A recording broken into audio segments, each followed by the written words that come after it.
Olá pessoal, estou aqui com vocês para mais uma aula da nossa física. O nosso assunto hoje é leis de Newton. Vamos começar então com aquela pergunta para que você possa refletir até o final da aula. Seria possível um corpo se deslocar livre da ação de forças? Bom, vamos saber então o que é força. Força é um agente físico capaz de alterar a velocidade vetorial de um corpo, e esse conceito então vai ser utilizado nas leis de Newton. Nós vamos começar então as leis de Newton. Primeira lei diz respeito à inércia. Vamos ao enunciado dessa primeira lei. Olha lá, princípio da inércia. Primeiro enunciado então que eu trouxe para vocês: todo corpo em equilíbrio tende a manter sua velocidade vetorial constante. E um segundo enunciado aí diz que um corpo por si só é incapaz de alterar seu estado de equilíbrio. Pelo que você pôde ver, o que quer dizer esse primeiro enunciado, né? Um corpo livre da ação de forças tende a manter sua velocidade vetorial constante. Está dizendo para você que todo corpo que está em equilíbrio, que tem força resultante igual a zero, não tem velocidade vetorial variando. Ele não muda nem a direção, nem o sentido e nem o módulo da sua velocidade. O segundo enunciado propõe o seguinte: você sozinho não consegue alterar a sua velocidade vetorial. Ou seja, se você quiser andar, você precisa interagir com algum outro corpo. No caso, o chão. Para você caminhar, cada passo que você dá, você está empurrando o chão para trás. E ao empurrar o chão para trás, o chão te empurra para frente. Então aí houve uma interação, uma troca de forças. Vamos dar uma olhada nas possibilidades que nós temos para equilíbrio de forças. Dá uma olhadinha aí na força resultante zero. A força resultante pode ser zero em duas circunstâncias. Zero com velocidade vetorial igual a zero, portanto quando o corpo está em repouso, ou força resultante igual a zero com velocidade vetorial em módulo diferente de zero, porém mantendo a mesma direção e o mesmo sentido, quando o movimento for retilíneo e uniforme.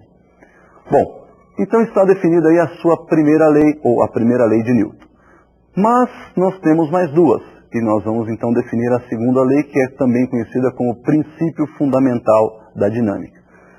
Vamos à segunda lei do Newton.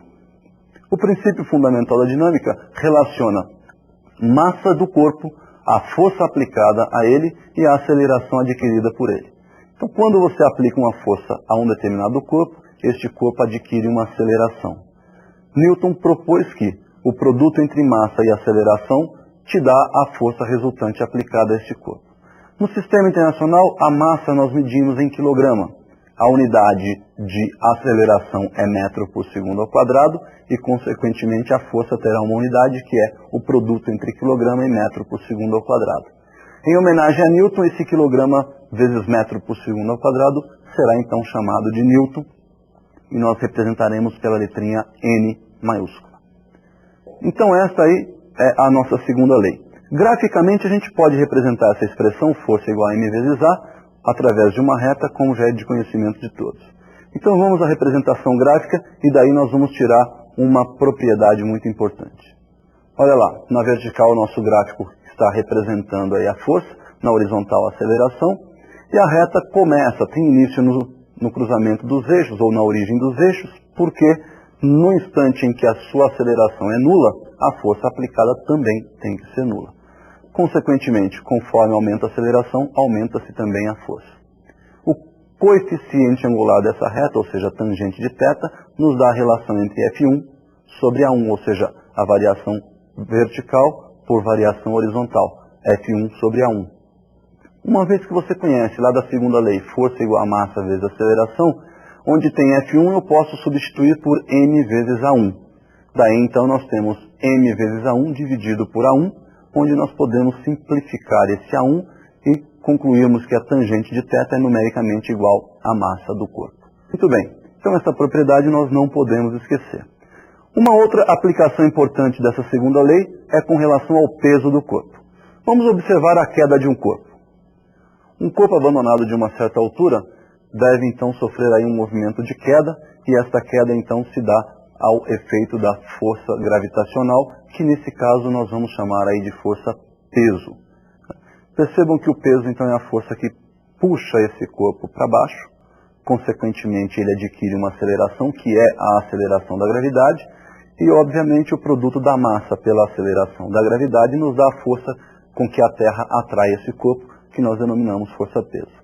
Uma unidade que também usamos aí é o quilograma-força. O quilograma-força é o peso de um corpo de massa 1 kg em uma região onde a gravidade é 9,8 metros por segundo ao quadrado. Então nós temos que 1 kg-força é o produto de 1 kg de massa por 9,8 metros por segundo ao quadrado de aceleração, o que resulta em 1 kg-força equivalente a 9,8 newton. Bom, então está definido o peso. Não confundir peso com massa. Peso é uma força. Peso é o produto da massa por uma aceleração, no caso, a aceleração da gravidade. Tudo bem? Nós vamos continuar, então, com a exposição da terceira lei. O que seria essa terceira lei de Newton? Princípio da ação e reação. Na interação entre dois corpos, as forças que são trocadas entre eles formam um par de forças ação e reação. Então, nesse caso, aí nós temos dois ímãs que, quando aproximados com polarizações opostas, eles se atraem. Essas forças que são trocadas entre esses corpos na atração forma, por exemplo, um par ação e reação. Um outro exemplo muito importante e muito simples é quando você tem um corpo apoiado sobre uma mesa. Vamos analisar esse exemplo. Olha aí, uma caixa sobre uma mesa. Perceba que sobre essa caixa estão atuando duas forças. A força que puxa a caixa para baixo, força peso, e aquela força que não deixa a caixa descer, que é aplicada pela mesa sobre o corpo, chamada força normal. Separando os corpos, olha lá, força normal e força peso, ao contrário do que se pensa, não formam par ação e reação. Por quê? Força normal aplicada pela mesa sobre o corpo. Então, a reação dessa força normal aplicada no corpo está sobre a mesa. A mesa empurra o corpo para cima, o corpo empurra a mesa para baixo.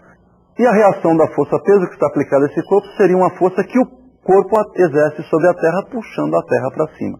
Então, veja que força normal e peso não formam um par de forças ação e reação, porque estão aplicadas em um único corpo. Ação e reação são forças de mesma intensidade, mesma direção, sentidos opostos e que estão aplicadas em corpos diferentes. Bom, essa é a terceira lei de Newton, então nós concluímos aí as três leis. Mas algumas aplicações são muito importantes. Por exemplo, como calcular a força ou a aceleração de corpos que se encontram em movimento. Um exemplo muito importante é o exemplo dos elevadores. Olha lá.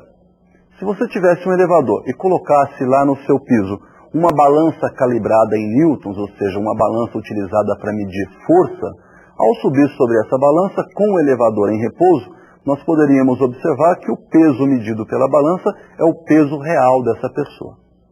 Porém, quando esse corpo está em movimento, para quem já teve a oportunidade de andar num elevador, sabe-se que na subida ou na descida você tem sensações diversas.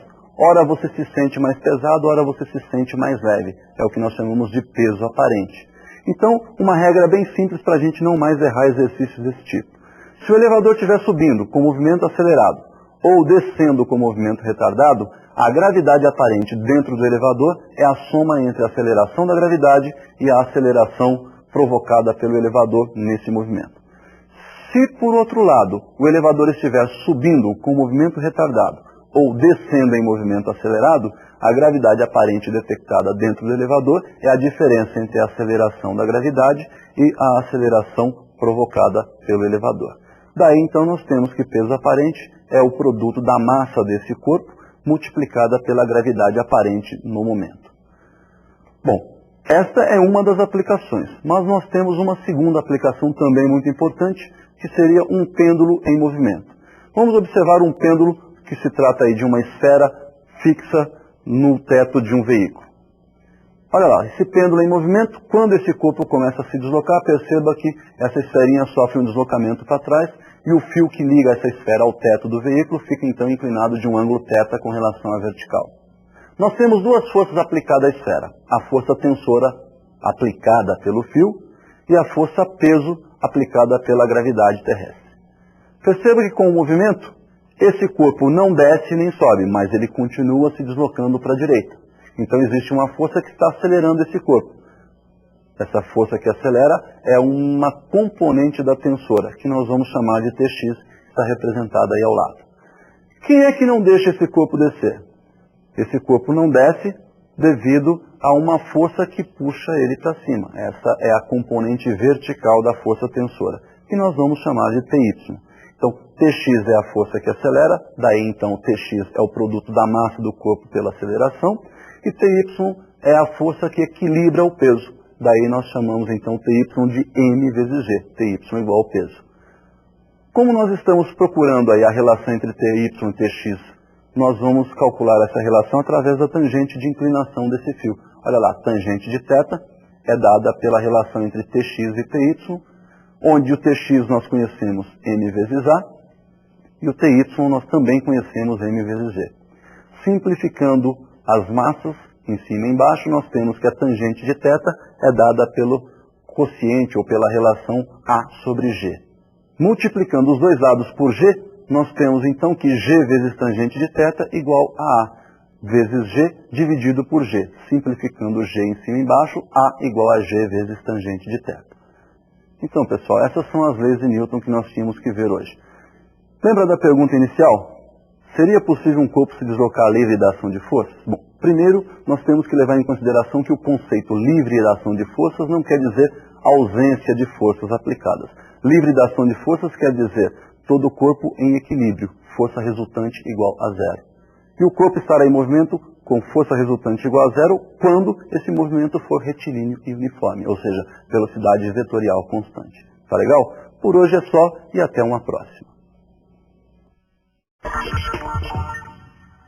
Olá pessoal, estou aqui com vocês para mais uma aula da nossa física. O nosso assunto hoje é leis de Newton. Vamos começar então com aquela pergunta para que você possa refletir até o final da aula. Seria possível um corpo se deslocar livre da ação de forças? Bom, vamos saber então o que é força. Força é um agente físico capaz de alterar a velocidade vetorial de um corpo, e esse conceito então vai ser utilizado nas leis de Newton. Nós vamos começar então as leis de Newton. Primeira lei diz respeito à inércia. Vamos ao enunciado dessa primeira lei. Olha lá, princípio da inércia. Primeiro enunciado então que eu trouxe para vocês, todo corpo em equilíbrio